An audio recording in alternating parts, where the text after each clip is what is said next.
Hey you guys, it's MJ from All to Love. How are you? I just felt like listening and going live to discuss the energy. And as you guys know, this is always an intuitive platform, so it's just me listening to what comes through. It's always really how I've shown up as a speaker when I'm doing like live events as well. And those of you who know my yoga journey, I've always really practiced being in the present when I'm engaging, actually, generally.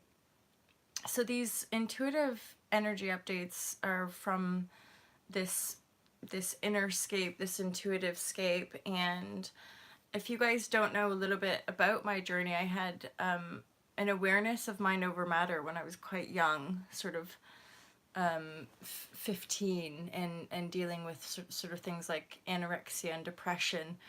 And I started doing yoga when I was 13, and then by the time I was sort of 19, I'd moved to Vancouver, British Columbia, and started having a series of what I now know are sort of spontaneous spiritual awakenings. And it's taken me all this time, really. That's not true. I make fun of myself, but it's taken me a while to sort of ground and be able to sort my life out, you could say.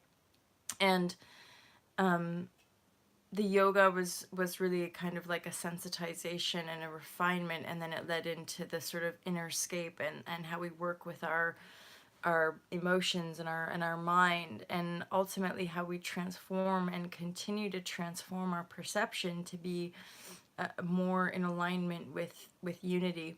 So I'm probably talking about this because it's relevant to today's share in as far as intuitive collective energy updates and how they're in alignment with really my entire reality.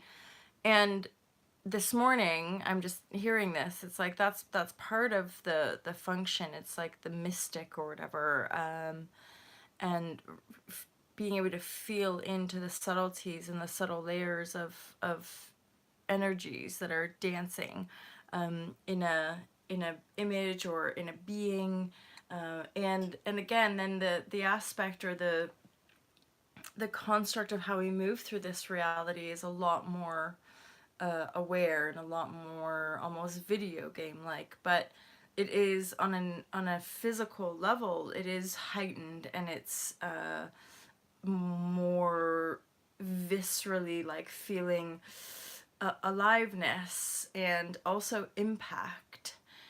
Part of also the Alta Love teaching, why it's a little bit different from some others, is that there's no lineage.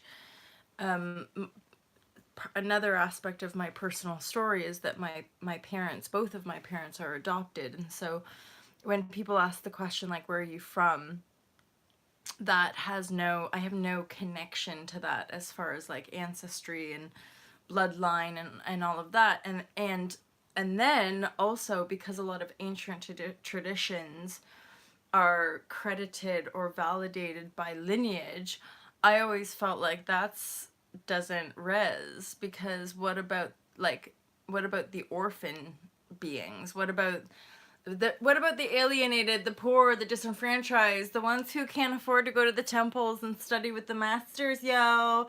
Like this stuff, this wisdom, right, is really within us all. This Christhood, this Christhood is within us all. It's a recognition of being one with the creator as the created. Your awareness of that expanded desired state is within you, and at the same time, the crisis state really is this idea that we see all of ourselves, we see every other human on the planet also endeavoring this divinity path, right? And that's, I guess, part of the intuitive update today was actually saying, this is only going to continue. The chaos on the physical plane is unfolding as it's meant to, and the chaos and the suffering is ultimately what's sort of like waking people out of their slumber. So yeah, we're seeing the kind of political and economic landscape being pulled apart. And this is again, and okay, I'm gonna try to explain this. This is a subtle edge that I'm getting around our middle classes, white privilege. I don't, guys, I don't like labels, but I'm talking about a stream of energy that's laced in certain structures of the system, right? So we know that we want to protect that identity, right? So this is also stuff that this is like weird subtle energies that I'm picking up on, but like there's a lot of like mounting insecurities, mounting like shames, and also like awkwardnesses. So because the empath, the sensitive, the compassionate, the meek or whatever are embracing that divinity and creative power, what's being cast into the field is a higher vibration. I'm looking at using words in different ways, so it's not higher or lower, it's just a more expanded vibrashe, which helps us see from a more expanded mindscape, which then helps us to cast into a field systems and structures or not that simply uphold the integrity of the planet with its people, right? And this great awakening, or this paradigm shift, this it's always been destined. It's always been predetermined. And in fact, I came across this. It's in the cosmos. It's part of our connection. And this like threw me way out there yesterday. But thinking of basically like we often in school or whatever we're taught about like our solar system and how we're going around this sun. But then what else is there? We're not just, it's not like there's all these like walls around our part of the galaxy or our part of the solar system, right? There's other orderings happening. So like what we see is this binary solar system of our sun has a journey in magnetic relationship to other suns, Sirius A and B, which are bigger and bolder, and there's a very powerful visceral connection to Sirius as a star system, and of course to Pleiades, Andromeda, and some of the other ones, and these are all how the planets are all revolving around one another is also all a part of our activation as beings on this planet to like, hey, what's going on here? Now then, when it comes to the matrix system, this is another part of Alta Love's permissioning or encouraging is unplug from mainstream media and then be bold when it comes to breaking free from making money in ways that it feels enslaving, right? Because this is all part of the breaking the chain and the rise of humanity is like, and I never ended up getting to that bit that I wanted to describe to you, but it just came back. And this is about classism and superiority and how you can feel the underlying, basically people that have been dickheads and people that have been lying or people that are pretending to have it all together. And I'm like definitely one of those. Like I can definitely kind of hold it together even if there's a lot of like pain and sadness inside. But that's part of why I teach what I teach, is like not denying the fact that we all have life cycles and sometimes we're up and sometimes we're down, and sometimes we're shiny happy people and then other times we're wanting to crawl into our bed and never come out and cry for hours, right? It's like I'm one of those people who likes to cry in her bed for hours and just process stuff. And the intuitive awareness as like as this kind of quantum reality has this awareness that like, well, if we're one energy, surely there is a truth of that, like absolving and washing through from within this self, the beingness, like the pain, the distortion, the disconnection. And I keep hearing like the sins of the world, like Lamb of God, take away the sins of the world. It's like the innocence from within us. And an innocent child, when they see violence, they would be fearful, they would cry. It's only once we start to desensitize and disconnect that we're like, you stupid, or da da da, and you're like, for us to reclaim our true power. And I'm not talking more manipulation, control power, like how much money can I make and be special, or how well can my business do so I can, my next course is going to be how to make blah blah blah blah, blah, you know. And that's not my function. It's not personally where I sit. That might be for other people, but indeed Ulta Love is like intuitive, new paradigm, like more people merging with that part of themselves. And I'm acutely aware that even with feedback and working with clients, like we all have this very unique way of working it out. How we have fractalized ourselves is different. Our journeying is different. This idea that there's one modality of healing that's going to save everybody, or like, or that there's this one person who's amazing, legit, or one person that we all should follow in order to be saved, right? It recognizes that the unity self is the heart, the altar, the one self. And that's something, it's not like reading The Secret was opening up this world. This information and wisdom is within us all already. We just set maybe little points along the way that we can like remember more. And in truth, when I look at my different life cycles, each time like I wouldn't have survived. I couldn't have taken any more at that point. And then you have another cycle.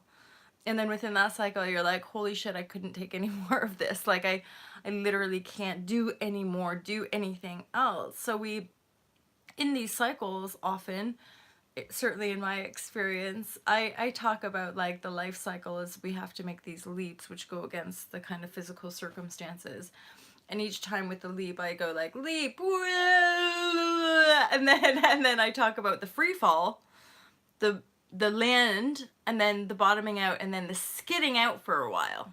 You kind of like land and skid out for a bit. And I had like a recap last night of this last cycle, and I'm like, oh yeah, I just realized I'm still just getting to the end of my skid out here.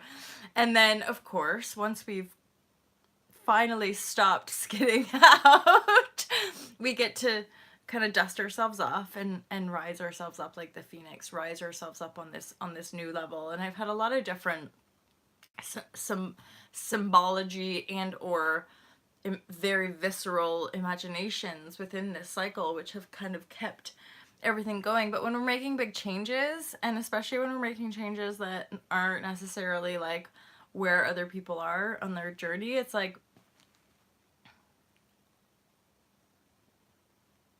yeah, it can be, I guess, just like a bit bizarre. And I would definitely say it requires like some courage and inner grit, self-belief, obvi. Um, there's so much.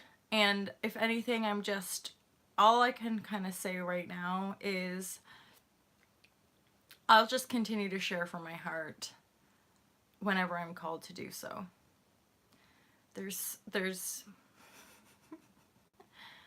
changes afoot, and I know they're not they're it's hard for me to pin down exactly like in what way and how and who and all the kind of people, and I guess that's this aspect of surrender, knowing that there's these changes. I'm feeling in the here and now this sense of like, but you know, myself and all to love, we're here for you, and never is it our intent to like deny people or put ourselves like above or below people, but indeed pioneering a new paradigm from the heart space with a sense of love and compassion, but with a deep integrity and or deep integral understanding of energy and its function,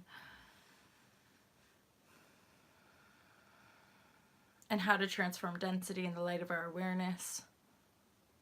In a very intuitive way, understanding the work on the quantum field level as far as processing and dealing with our emotions, and becoming better at that so that we can discern what's happening in the collective. This movement can only expand because it's powerful. We don't need any external technique, any external modality. The healing process is from within the self, feedbacking off of their already created reality, pulling it in and creating it, transforming whatever densities, illusions, separation, projections of falseness, lies, corrupted aspect, that all can come back into the self and ultimately transformed with light. And then we continue to move forward. This is something that's been in my awareness for quite a while. And indeed, and then on another physical level, it's like the growing movements around climate change and veganism, and more compassion in the world. It's basically like just seeing more of our dreams kind of making manifest, more of our highest ideals or deep, profound, heartfelt desires making manifest on the physical plane. So there's a whole bunch shifting really, really quickly, and I'm still aware that it's probably not fully integrated because the words are a little bit of a jumble. But I'm going to continue to share with you guys. And also, if you want to have a session, feel free to reach out. You can book via ultralove.com. If you're not quite sure about sessions but you're wanting to learn more, you can buy the book, The Fearless Life Guide. You can also check out our online courses, which our online courses sell for £144, which only a little bit more than what I charge for private sessions. So for those of you not like sure if you're wanting to spend a whole bunch to do private sessions, feel free to buy the course, and that might serve you. You guys have an awesome day. I love you loads, and I'm very, very thankful for you. I'm thankful for everyone who shares these videos and subscribes. Everybody's got a little bit of a different angle with all this, but I'm hoping that my voice and my heartfelt love and compassion can really shine and support people on their journey. So have an